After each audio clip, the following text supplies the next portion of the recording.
I remember it vividly. It was Wien Victory in 1944.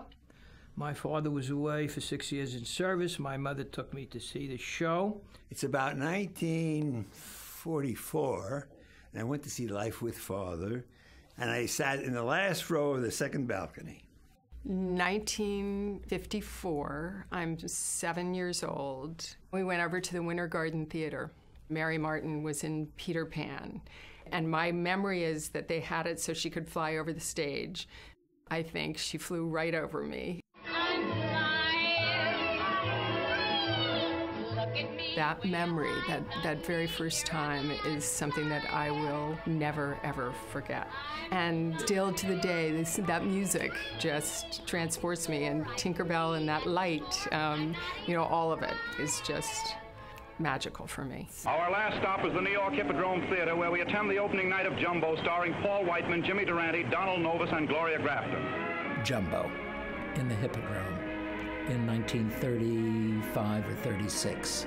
The woman supreme, nature's masterpiece, a combination of genius and continuity. And the spectacle of an elephant on stage.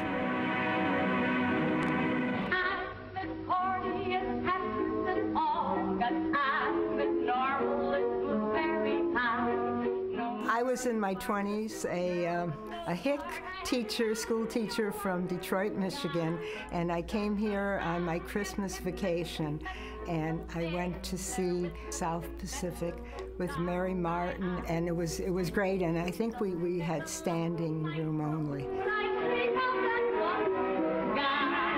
It was like a class outing. We came down to New York, and we went and saw South Pacific. The original of South Pacific, yeah.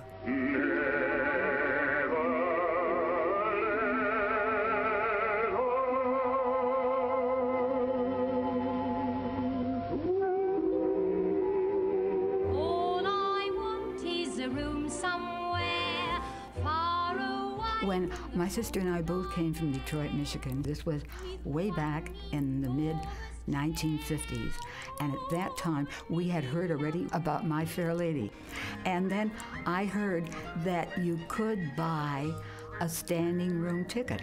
And that was an unforgettable experience. And you just were immersed in that production. To this day, when I think about it now, I feel the thrill.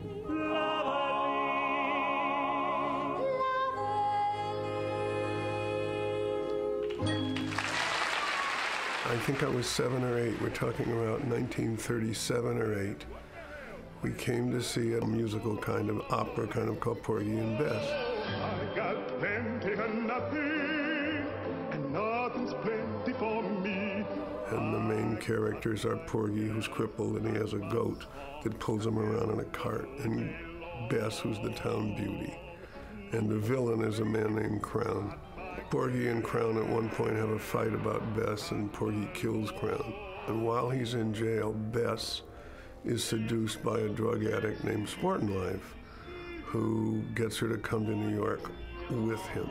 Porgy gets out of jail, and he's looking around, and he says, "Where's my Bess?" And I thought, oh my God, the poor bastard, he's never gonna see her again. And then he says, "Bring my goat." And the goat comes out, the little goat cart. And I start to cry because I knew it's thousands of miles and he's never going to get there.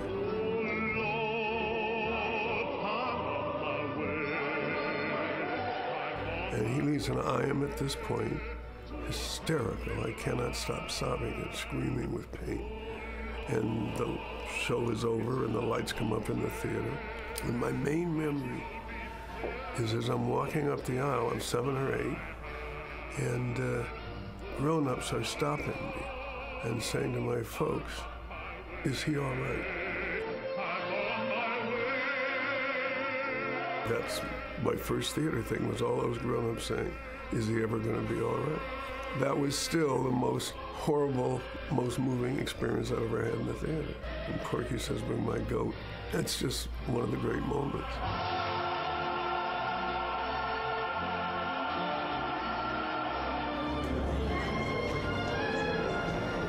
We do a lot of wonderful events at Town Hall. This is one that repeats itself every year. It's a tribute to Judy Garland and Gene Kelly as well. The bells are ringing for me and my gal. Cultural Connections is a great program and is essential as some of our core programs to keep the arts in people's lives.